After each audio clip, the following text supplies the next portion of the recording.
ত্রয়োদশ জাতীয় সংসদ নির্বাচনের পর নতুন রাজনৈতিক সমীকরণের মধ্যে ছায়া মন্ত্রিসভা গঠনের ঘোষণা দিয়েছে জাতীয় নাগরিক পার্টি।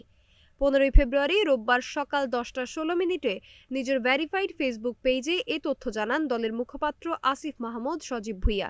তিনি বলেন, স্বচ্ছতা ও জবাবদিহিতা নিশ্চিত করা এবং সরকারের সার্বিক কার্যক্রমে ওয়াচডগ হিসেবে কাজ করাই হবে এই ছায়া মন্ত্রিসভার লক্ষ্য। 12ই ফেব্রুয়ারি অনুষ্ঠিত নির্বাচনে 300 আসনের মধ্যে 299টিতে ভোট হয়। শেরপুর 3 আসনে জামায়াতের প্রার্থীর মৃত্যুর কারণে ভোট বাতিল হয়।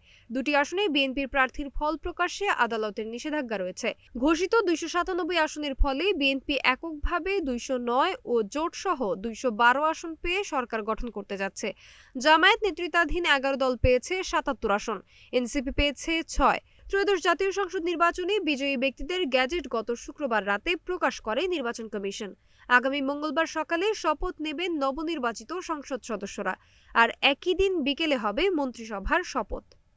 সোনালী সাহা, নাগরিক প্রতিদিন।